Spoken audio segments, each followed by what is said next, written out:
Okay, so today we're going to be learning Ketubot Daf Yud Aleph. Today's this, 1 second. Oh, so my dedication I need up. Okay, this week's learning is sponsored by the Sarna family in the Schut of Refuah Shlema Umehira for Mayan, Liba, Bat, Brian, and Mindy. Wishing you very good wishes for Refuah Shlema. Okay, we're going to start now with the Mishna. We're learning Daf Yud Aleph today. We're starting with the Mishna at the top of the page.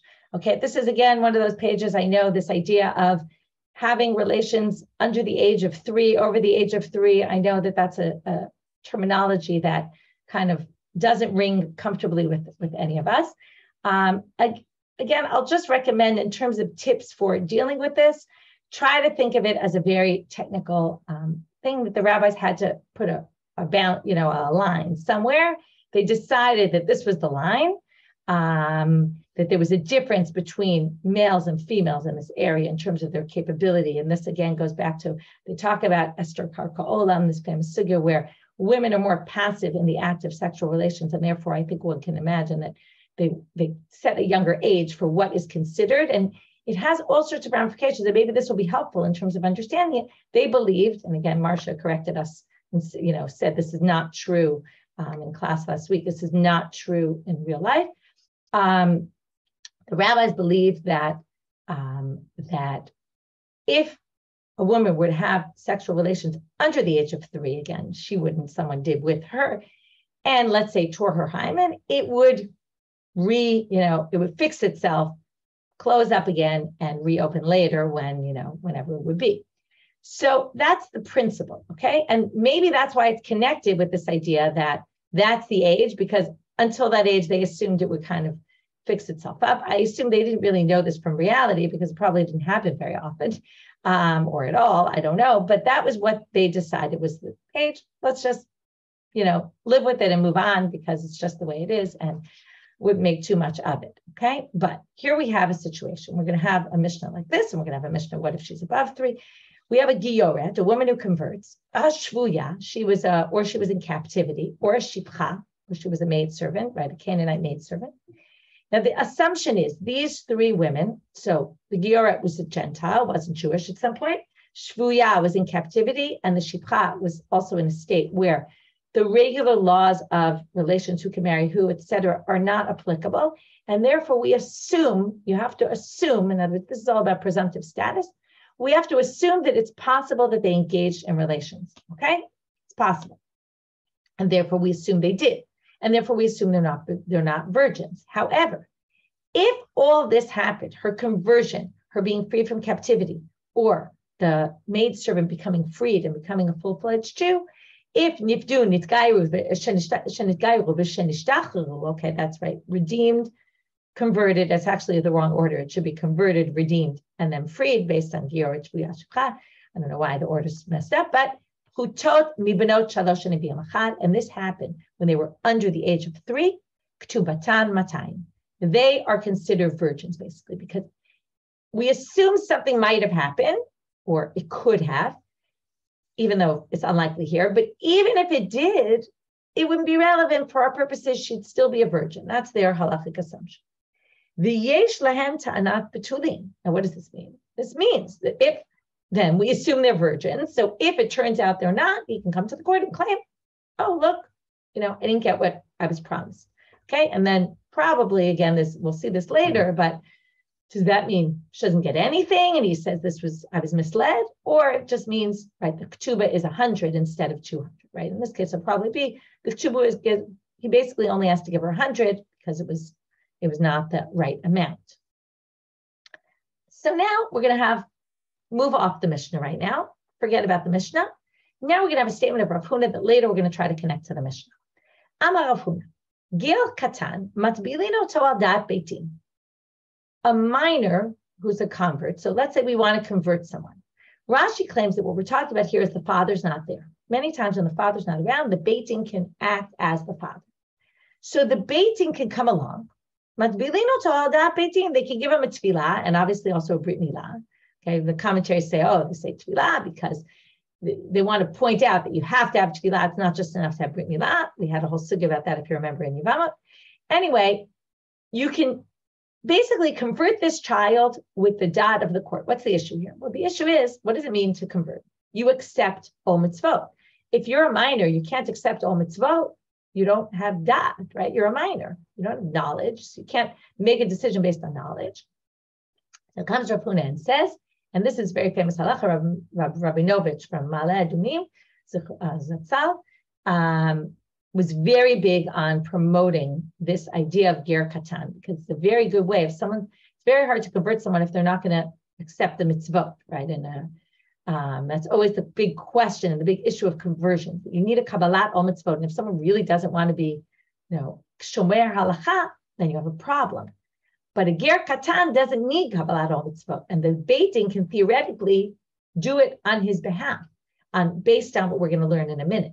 Okay, so therefore, he really promoted that in order to resolve the issue in Israel of all these people who want to be Jewish and considered Jewish, but their mothers aren't Jewish, so it's a good way to convert them, even if they're not keeping halacha. The beitin can do it on the, in the sense that the beitin can accept the mitzvot for him and hope that, be optimistic that the child will commit to mitzvot down the road, but if they don't, they don't. And he was a very big proponent of this.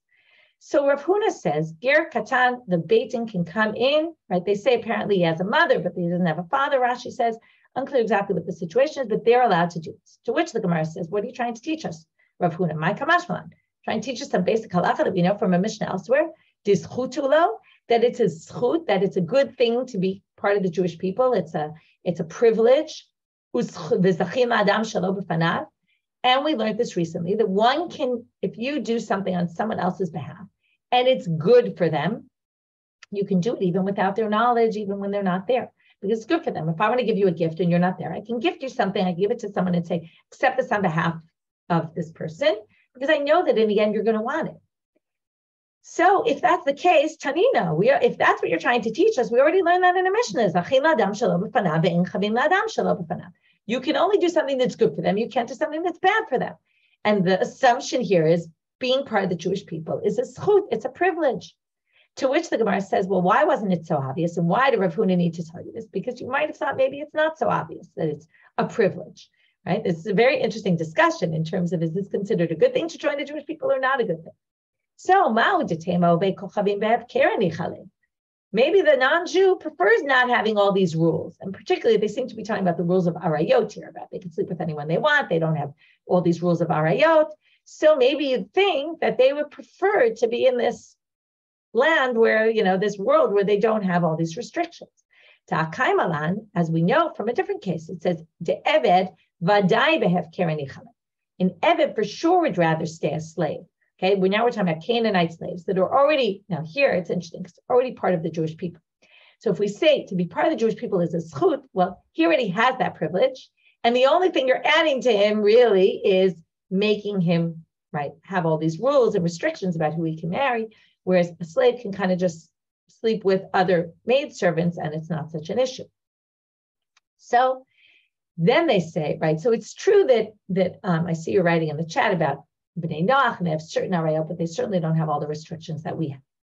So now they say, kamashman, so what Rav Huna was trying to teach us is, yes, you could learn this from Zachin. You might not have thought so, but you could. And why? Kamashmalan dahani mile gadol. An older person will prefer the life of hefker, okay, where they can sleep with different people. But why? What's the difference between a gadol and a katan? Tam isur. He already tasted the taste of forbidden relationships and knows, right, this whole thing. I assume also they mean ish, for example, right? You can be with one woman, a woman who's married. Like all these restrictions don't necessarily apply. Then again, some of them yes, many of them not. Abal katan zechutulo. But for a younger child who never had tam di isura, we're assuming he hasn't slept around yet. So for that child, it's a zchut, okay? And this is a very interesting thing about if you've already tasted the taste of isur, then it's going to be more of a chov for you. But if you've never tasted, you don't know what it tastes like, so it's not such a big deal to say, oh yes, and this is a good thing. So that's the whole sugya so far. Rav Huna said, katan, ger katan matbilino ta'adat b'din. The Gemara said, what are you trying to teach us? Isn't it explicit Mishna, zachin adam shelo b'fanav? Well, you might not have been sure about it, and they're trying to tell you that for a katan, it's a zchut, even though for a gadol, it wouldn't be a zchut. To which the Gemara now says, and so now we're going to get back to our Mishnah. Lema Misayale. Why don't we learn this? Use our Mishnah as a support for what he says. Because it talks about a giyoret. Obviously, the focus here is on the giyoret, the woman who converts, the baby who converts.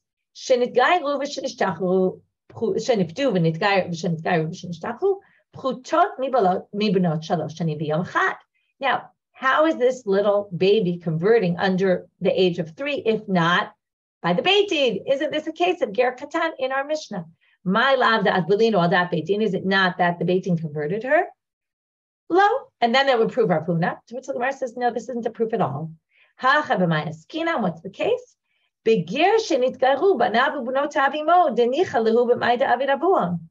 No, it's not talking about a Beit Din coming in when there's no father around. No, it's talking about a father who converts his whole family, and that child converted with the family, right? We all know situations like that where you convert the whole family all at once.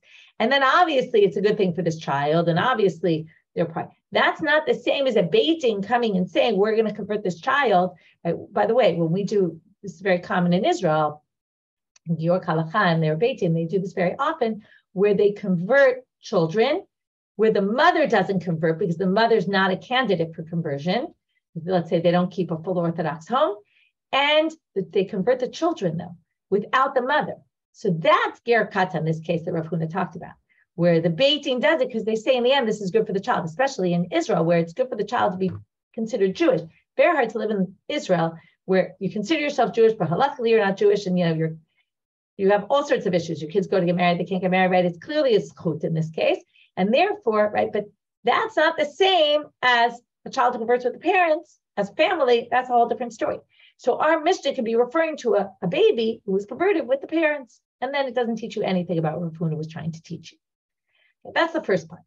Second part of this section of our Mishnah is to talk about what happens when you do this. Ger katan converts. Do they have a chance when they get older to say, I'm not interested in this? So Amar Rav Yosef, Higdilu, when they get of age, they can basically say, thanks, I'm glad you converted me, but you know what? Not interested. And then, as opposed to, let's say, a Jew who decides to renounce their religion, they're not Jewish, they're still Jewish. This convert could renounce their religion and won't be considered Jewish anymore. Okay, so a Jew can't do that, but the convert can. Now, obviously, we're going to have a bit of an issue. This creates all sorts of complications. When someone's Jewish, and then tomorrow they just decide, oh, I don't want to be Jewish. And Abaye is going to actually question it from our Mishnah. What we're going to have for this structure is going to be, Abaye is going to question it from this Mishnah. Rav is going to question it from a different Mishnah. We're going to resolve each problem. And then we're going to say, why didn't Abaye use Rav's source and why didn't Rav use Abaye's source? And that's going to take us to the next Mishnah. Abaye brings up our Mishnah as contradiction. It says, how can you say they could decide later on in life they want to just not be Jewish? If so, our Mishnah makes no sense. Why? Right?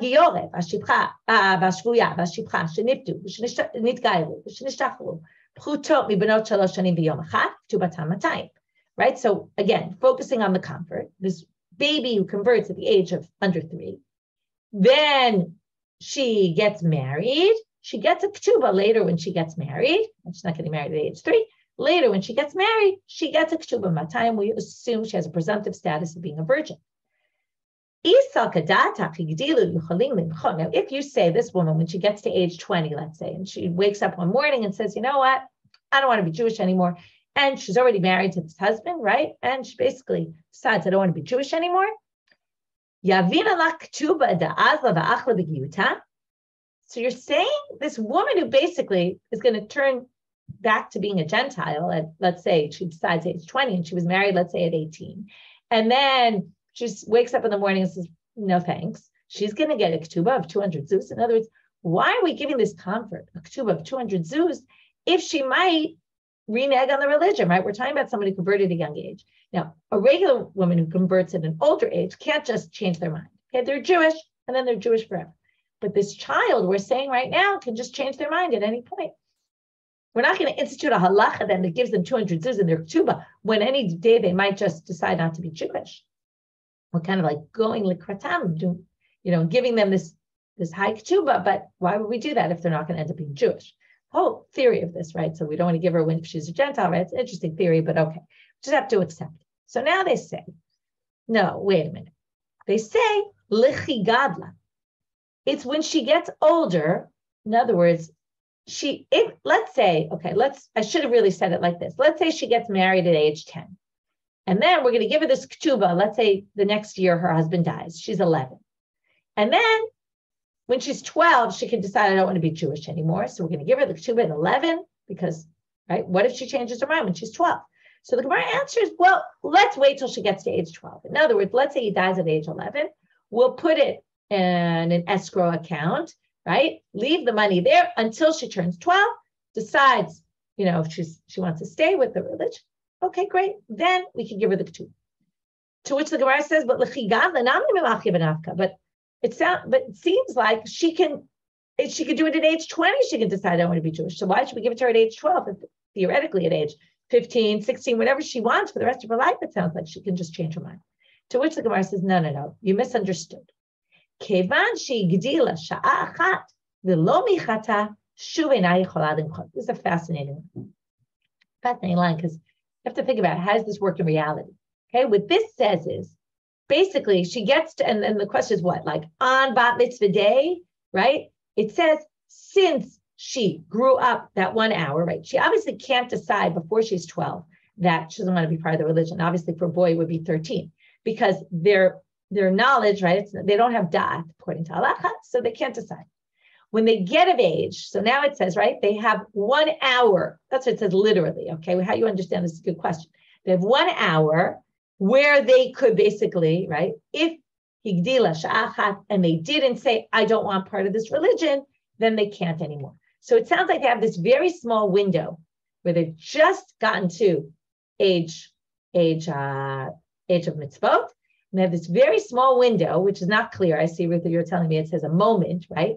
What this means exactly, a moment, like what if you snap your fingers and you blink and you miss it, right? I missed my chance, right? Like imagine this kid who's like been waiting all these years to just get up on their bat mitzvah day and say, no, thank you. I'm not interested. So it's a really good question practically how this works. So I asked my husband who usually knows these things. So he said that it's actually not very clear.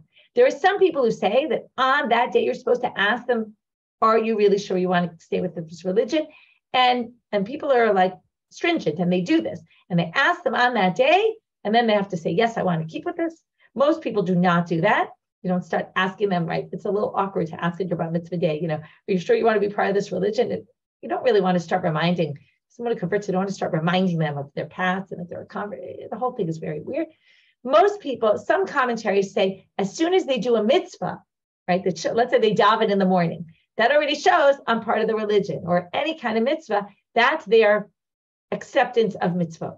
And some people say that as long as they don't complain, then you're basically okay. So it's an interesting question. Like I asked, obviously, what if they decide at the end of that day, did they miss their window? It's not so clear from here what exactly it means. But that's the idea. So Mativ Rav. So that was Abaye's question. How can we be promising this ketuba? So they say they get it when they get of age. And once they're of age, they're clearly staying within the religion because they lose their chance to renege at that point. Rava asked a very similar question from a different Mishna, though, a different context. Mativ Rava. Elu na'arot sheyesh lem knas. Knas is the penalty we give to a man who either rapes or seduces a young woman. He has to pay a penalty. Okay?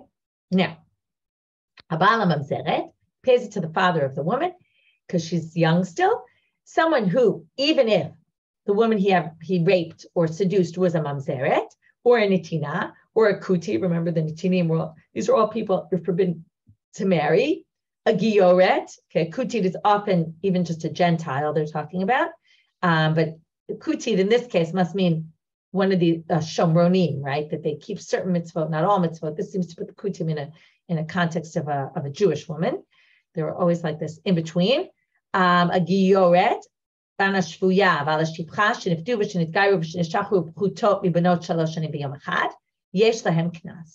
now we have our case of this convert who was converted at a very young age. Now again, if they can decide not to keep the religion, then they can. And yet, we're going to pay her this money that she's then going to eat while she's not Jewish. meaning use the money, which is not Jewish. So which the Gemara answers, l'chigadla. Again, we're going to leave it in an account until she gets of age, then she'll get her money.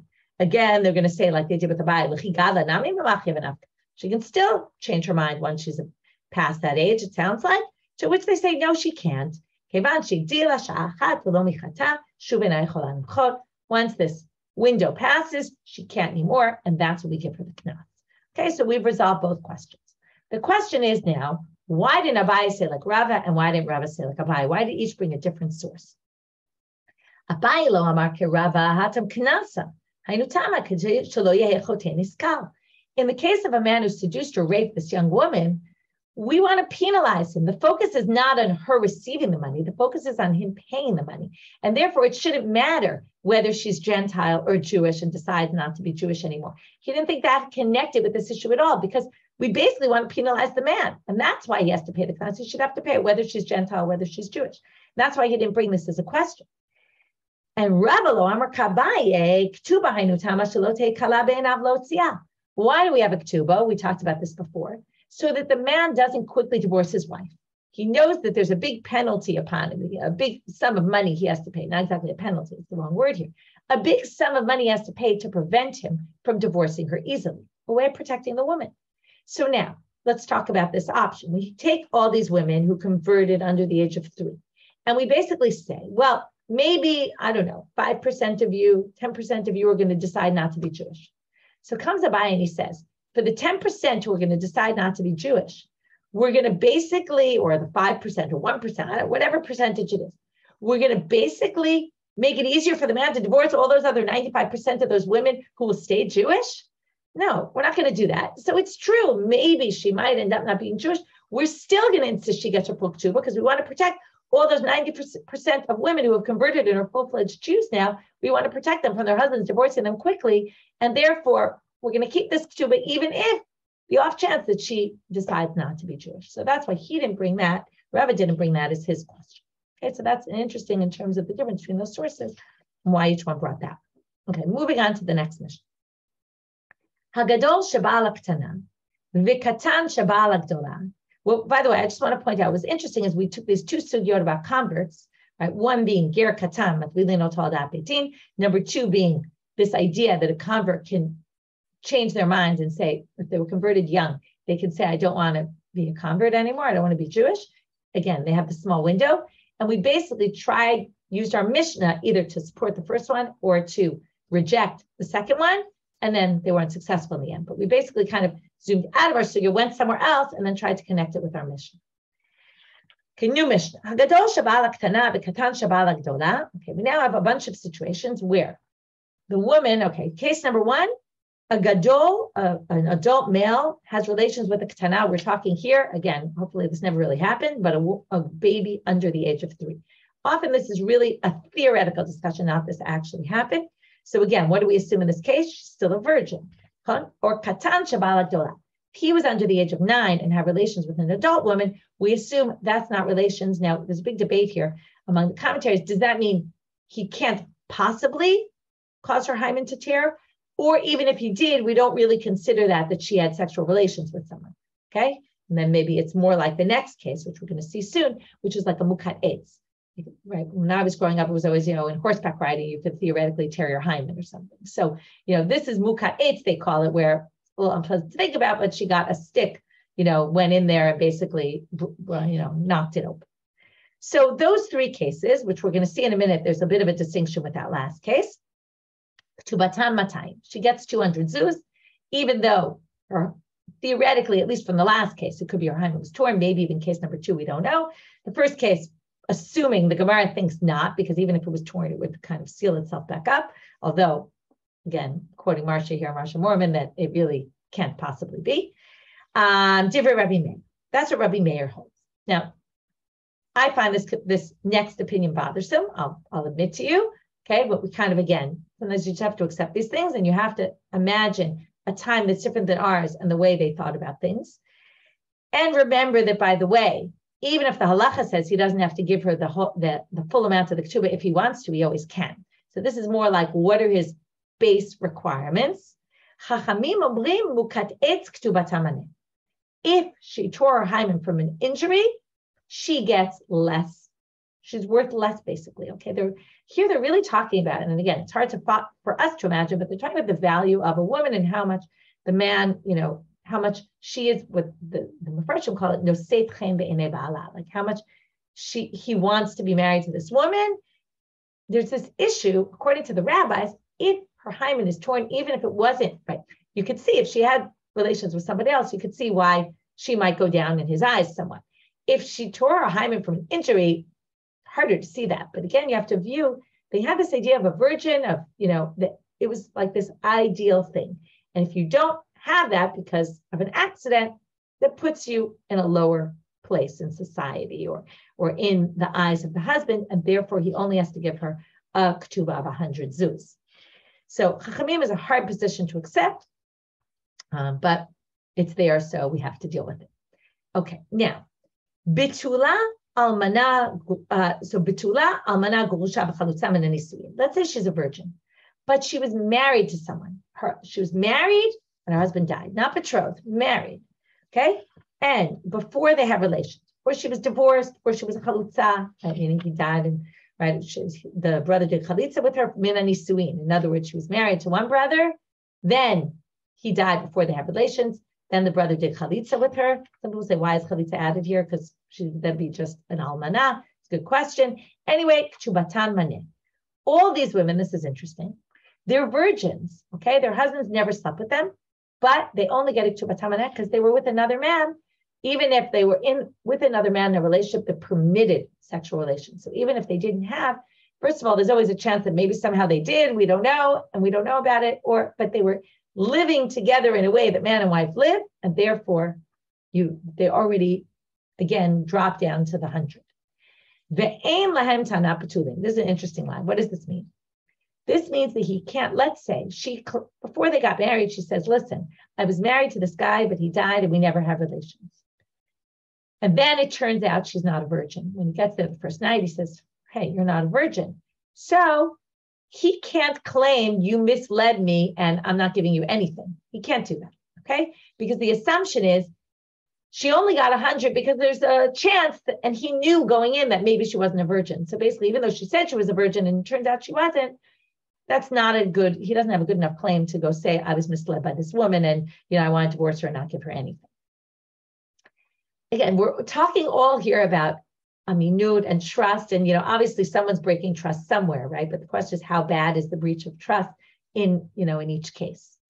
Hagiyoret v'ashvuya. Now we're going to get to the other case in this Mishna, the opposite of the first case. Giyoret, she's a convert, or a shvuya, she was taken into captivity, where we assume somebody rapes you there usually. Or could possibly. Shipcha, a maidservant. Shenifdu, shenigayru, v'shenishtachu yiterot albanot shalishinam b'yom echad. They were already older than 3. Then ketubatam maneh. Then when they go to get married later in life, it's possible that they have relations with someone else, and maybe there's a high chance, a high probability, we don't know exactly, but it's enough to say they already don't get a full ketuba, but they get this 100 instead of 200 zuz. Ve'ein lahem ta'ana petulim. And again, even if they claim they were a virgin and it turns out they weren't, the husband can't say you misled me, and therefore I'm not giving you anything. Now we're going to have something that doesn't really match our Mishnah, and we're going to have to reread the Mishnah a little bit to understand it. Amar Rav Yehuda Amara. Rav Yehuda says in the name of Rav, Katan Haba'al Agdola. Remember in our Mishnah it said there were 3 cases in the beginning, a man, an adult man who sleeps with a minor woman, and a minor man who sleeps with an adult woman, and the mukat eitz. And there was only a machloket between Rabbi Meir and the rabbis about a mukat eitz. Remember the mukat eitz? All 3, according to Rabbi Meir, get the full ketuba because they're still considered virgins, okay? Because they haven't slept with someone who, in a way that creates this issue. But Chachamim say a mukat eitz they disagree with and say she gets less, not the other cases. But now Rav says a katan shabal agdola asa'a mukat eitz. He says she's like a mukat eitz. If a young minor slept with this woman when she was already older, she's considered like a mukat eitz, which goes against our Mishnah. So you'll see in a minute. Ki amarita, when Rav Yehuda, okay, he learned it with Rav, and then when Rav died, he went to the Shmuel. So often we have these statements where he says, Rav taught me this, and then when he brings it before Shmuel, Shmuel says, what are you talking about? Because Rav and Shmuel disagree a lot. When I said before Shmuel, Amar mukat eitz b'basal. There's no such thing as mukat eitz with flesh. Meaning, if it was through some sort of relation, right, that's not a mukat eitz. Okay? If it was a katan, he was a minor, he was under 9, that's not considered anything, it's not even a mukat eitz. So, this is really nothing of significance so much, except they're just telling you, instead of telling you this story that Rav Yehuda said it in the name of Rav, and when he brought it to Shmuel, Shmuel said, I disagree with what you're telling me that Rav said. Instead, some people just learn it. Some people just learn this by itself without the whole story. And they just say, Katan Abala Gdola. This is the way we usually find a machloket. This is the topic of the machloket. Rav Amar Mukat Eitz, Shmuel Amar Mukat Eitz Babasal. The exact same thing. It's just instead of Rav Yehuda telling it over, some people just say, Rav said this, Shmuel said that. So now Rav's opinion that she's like a mukat eitz is going to be questioned from our Mishnah. Mate Rav Oshai. Rav Oshai says, but look at our Mishnah. Our Mishnah says, Gadol haba shebala katana v'katana bala gdola umukat eitz ketubata 200. Different Rabbi Meir. Those three get a ketuba of 200. V'chachamim omrim mukat eitz ketubata manet. He only disagrees about the mukat eitz. He doesn't agree about case number 1 and 2. So how could you possibly say the mukat that a katana bala gdola is like a mukat eitz, which would mean that Rabbi Meir would say 200, but the rabbis would say 100. So Amar Rava Haki Kamar. He says you have to reread our Mishnah. When it says Gadol bala katana, so if she was a minor below klum, okay, that's nothing. Why? To pachot mikan, because anything one less than 3, and here we're going to get it explicitly. Anyone who has relations, if the woman's under 3, it's like someone puts a finger in someone's eye and it starts to tear. And when those tears go away and someone does it again, it's going to tear up again. Same thing with her hymen. If it bleeds the first time, when she's under 3, it'll bleed again when she's over 3. It's a very strange image to connect it to, but okay. This is the important part for our purposes. A minor who has relations with an older woman, an adult woman, asa mukat eitz. Umukat eitz gufa plukta de Rabbi Meir Rabbanan. So instead of saying it's case 1, 2, and 3, and only on 3 there's a machloket, this case 1, there's no machloket. Everyone agrees about that.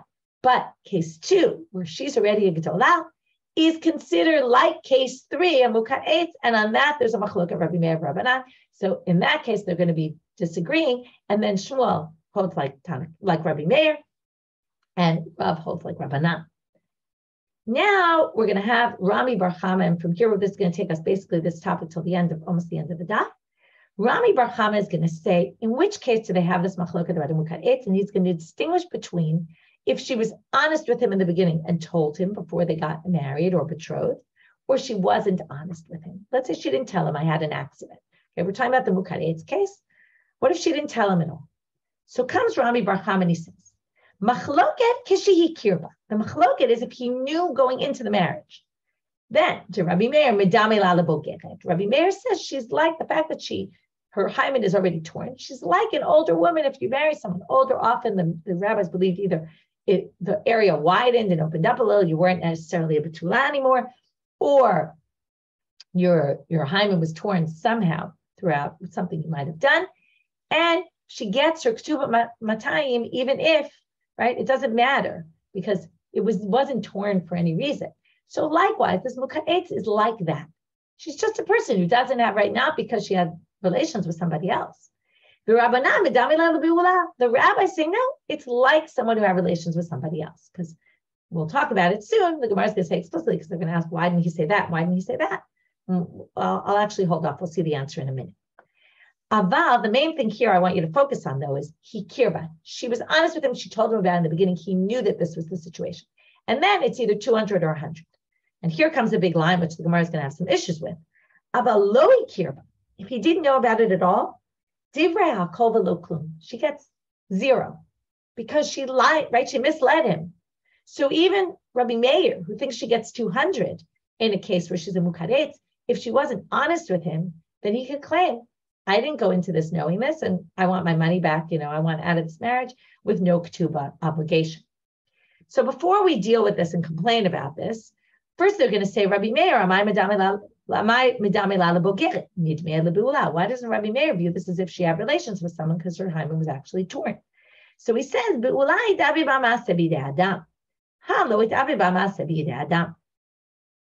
it's all a matter, and this is what we said before, right?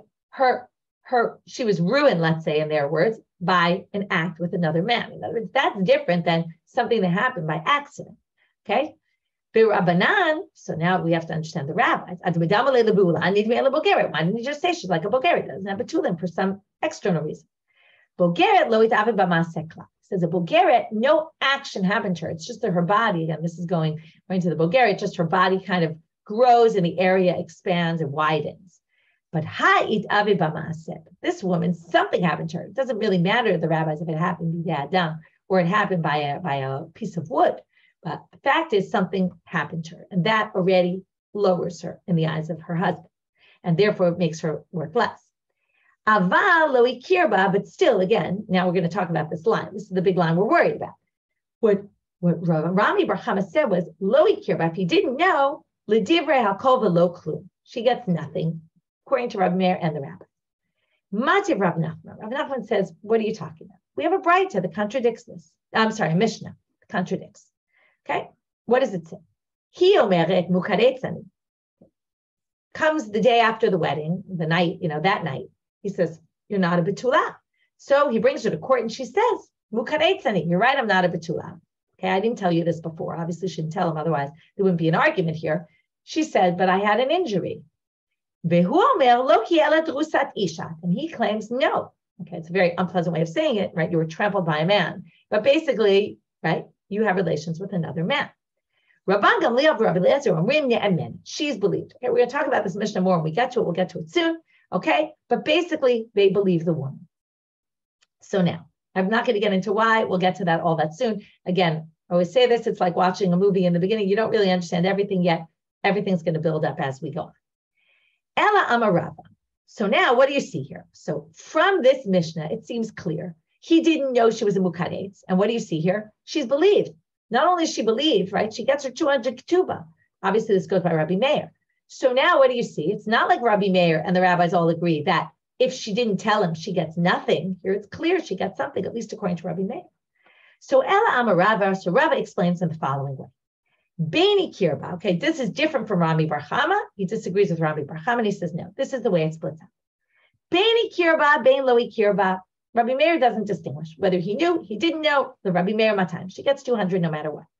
L'Rabbana, and according to the rabbis, it depends if he kirba, lo kirba. As opposed to Rami bar Hama, who said if he didn't know, everyone agrees she gets nothing. No, Rabbi Meir thinks 200 no matter what. Only the rabbis distinguish. He kirba, if he knew, she gets 100. Lo kirba, if she lied to him about it and wasn't honest, below klum. By the way, this makes sense because Rabbi Meir doesn't view this as a problem at all. So therefore, whether it doesn't matter whether she told him or not, it's an irrelevant factor. So of course she gets 200. According to the rabbi, since it's relevant and it lowers her, right? If she told him about it, so she'll get 100 from the beginning. If she lied to him because it lowers her in his eyes, and maybe he wouldn't have wanted to marry her, basically she gets nothing. However, this fact that she gets nothing if she didn't tell him, Hadar be Rav. Rav in the end changed his mind about that too. Okay?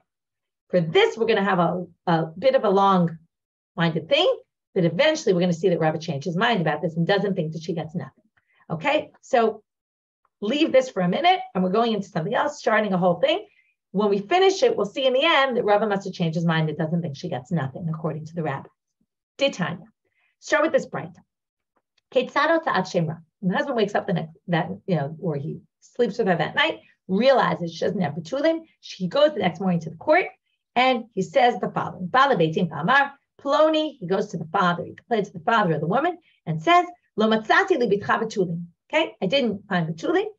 Im yesh edim shezin tachtav. If there were witnesses that it happened while she was betrothed to him, yesh lach tshuva maneh. She gets 100. To which the Gemara says, what on earth are you talking about? That's clearly that's not true. She gets stoned. She certainly doesn't get any money from him. She gets stoned. That's a naram or asa, right? She was betrothed to him. She was already halachically she's an ishadi. She slept with another man. She gets stoned for that. Okay. Hachi kamar. Reread the braita. We're going to have 3 ways to read the braita. The first was the simple reading, which makes no sense. Now we're going to read it a second way, and at the end, Rav is going to read it a third way. Hachi kamar. Im yesh edim shezinta tachta beskil. There's witnesses that she slept with someone else after the betrothal. She gets stoned. But zintami ikara, if there's proof that she slept with a man before she was betrothed him, then yesh lak tuba manet. Then she's just not a virgin and she gets 100. The Amar of Chia bar Avi and Amar of Shesh. They said in the name of Rav Shesh. It's Zot Omeret. This teaches you what? Which is exactly our case. He thought she was a virgin. Turned out she wasn't. Now, in this case, it's not the exact same case because we're talking about mukat eitz. We're only going to get to mukat eitz at the very end of this. Right now, we're talking about that she actually slept with someone. Yesh lak tuba manet. She gets 100. Now, that's a case where he knew, right? And then, he didn't know that she wasn't a virgin. Finds out she's a virgin, she gets 100. Obviously, by the way, if she's a mukat eitz, she's going to get 100 then. Okay, but we'll get back to this later. Umat Rav Nachman. Rav Nachman says, wait a minute. This contradicts the explicit Mishnah. He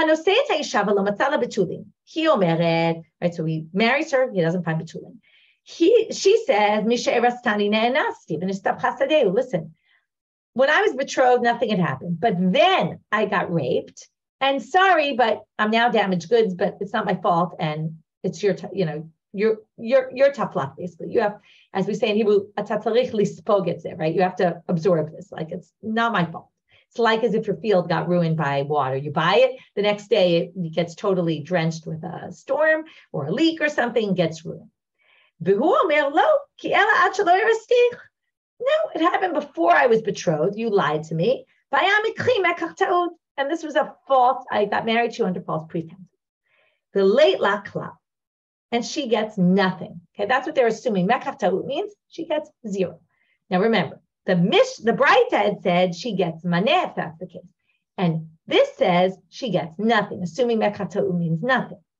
The Amalu Rav bar Abaye says, why are you asking this question, Rav Nachman? Efshar, can you possibly say this? Because Rav Amram, all the rabbis heard Rav Sheshet say this. If she lied about her betulim, she still gets 100. Okay, as long as she can claim some claim, like happened before or I was raped. Okay, and kashilu, and they questioned it from this Mishnah that Rav Nachman just used. Vishane and Rav Sheshet taught my mekach ta'ud nami mimatayim aval manei ila. Mekach doesn't mean you get nothing. Mekach ta'ud means yes, she didn't deserve the 200. She just gets 100 because she lied and she wasn't really a virgin. And you're going to try to say Rav Nachman, mekach means nothing. Rav Sheshet already explained it, means she gets that. But Amar Rava, here comes in Rava. We were looking for Rava. Mandi kamotiv shapir kamotiv. Whoever questioned well.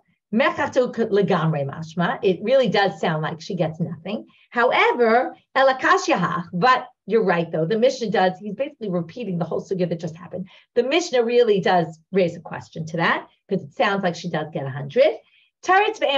So what does Rava do? He rereads the braita as the following. The braita that we already reread, because it seemed to say if she was in tataftav, she gets mea, which for sure she doesn't. So anyway, he reads it now differently.